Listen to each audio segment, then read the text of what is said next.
এটা হলো যে বাইকের কি বলে, যেখান দিয়ে মোবিলটা ঢোকানো হয় সেই ইয়েটা। আর কয়েকদিন যাবতীয় আমার ইঞ্জিন অয়েলটা লিক করতেছে এই পাশ থেকে। প্রথম অবস্থা করে না, যখন যখন হচ্ছে যে গাড়িটা গরম হয় তখন হচ্ছে লিক করে। অনেক বালু টালু জমে আসছে, এটা পরিষ্কার করলাম। যেহেতু আজকে হচ্ছে যে ওয়েদারটা একটু খারাপ, অন্ধকার, সেজন্য ভিডিওটা করা হয় নাই। আর যেটা বলছিলাম সেটা হলো যে এটা লিক করার কারণ, আর এটা হলো যে মাত্র টাকা 15 টাকা এই ওয়াশারটা হচ্ছে যে মাত্র 15 টাকা।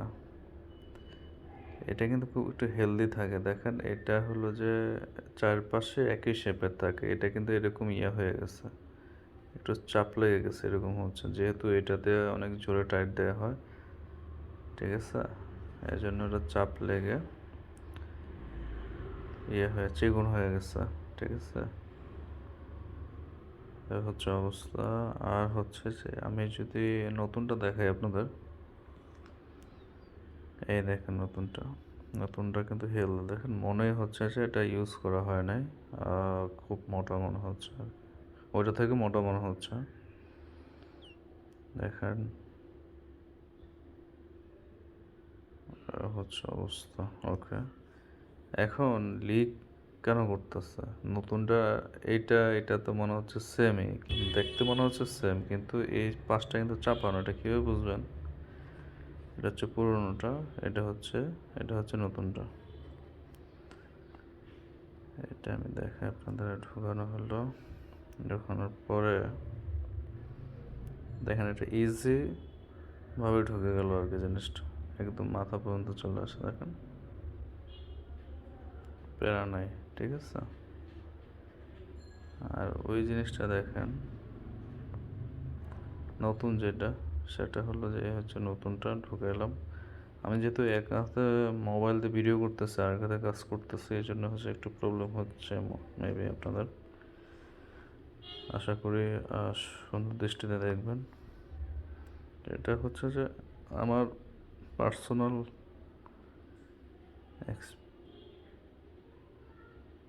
মানে আমার যে প্রবলেমটা ফেস করতেছে, এই জন্য হচ্ছে ভিডিওটা করা, আপনারা যারা যেন ফেস না করেন। দেখেন এটা কিন্তু ঢোকাইতে কষ্ট হচ্ছে। এখানে আসলাম, এখানে দিলাম, এখানে দিলাম, এখানে দিলাম। ওটা কিন্তু একদম সাথে সাথে হয়ে গেছিলো, কিন্তু এখানে আটকে আছে, ঠিক আছে। তার মানে জিনিসটা ইউজ করলে আস্তে আস্তে হয়ে যায়, যেহেতু হচ্ছে যে ইঞ্জিনটা হিট হয় গাড়ি চালালে। আর ঢাকার রাস্তা তো যে কোনো ইঞ্জিন হিট হয়, এয়ার কুল ইঞ্জিন যেগুলো সেগুলো তো 100% হবে, যেহেতু জ্যাম জটের কারণে। দেখেন এটা কিন্তু এখনো গ্যাপ আছে, যেহেতু নতুন তাই গ্যাপটা আছে, ঠিক আছে। এই হচ্ছে তফাৎ। চলেন আগে দেখি কি অবস্থা। আমি হচ্ছে কিছুক্ষণ আগে হচ্ছে এটা পরিষ্কার করলাম, পরিষ্কার করে মুখটা বন্ধ করে রাখছি, ঠিক আছে। আমার চকচকে হয়ে গেছে, দেখেন। এই যে এইটার যে কালার আবার থাকে সেটা কিন্তু লিক হয়ে গেছে, এই জন্য হচ্ছে যে এই জায়গাটা হচ্ছে ভেজা আছে। দেখেন এটা কিছুক্ষণ আগে পরিষ্কার, এই যে ময়লাগুলো পরিষ্কার করছে, এই দেখেন কত ময়লা জমছে, এখনও কিন্তু ভেজা রয়ে গেছে, দেখেন এই যে ভেজা রয়ে গেছে। আস্তে আস্তে কিন্তু মোবাইলগুলো কমতেছে,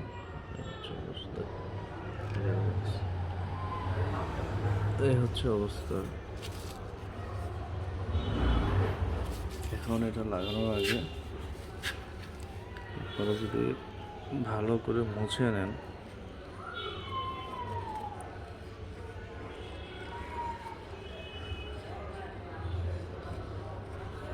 তাহলে হবে কি,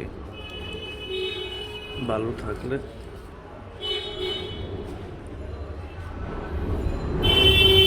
জিনিসটা যখন হয়ে যায়, কি বলে, লুজ হয়ে যায়, যখন অয়েল লিক হয় তখন কিন্তু এখানে বালু জমে থাকে, ঠিক আছে। এর জন্য আপনাদের এই জিনিসটা খুব ভালোভাবে খেয়াল রাখতে হবে। লিক না হয়। আর এখানে বালু থাকলে হচ্ছে যে এটার ভিতর ঢুকবে, এটাই স্বাভাবিক।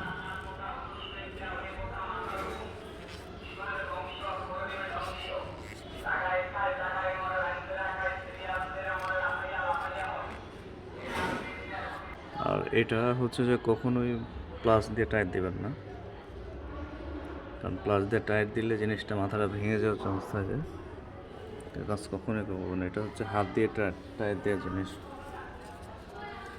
ঠিক আছে? এইভাবে টিস্যু দিয়ে ধরে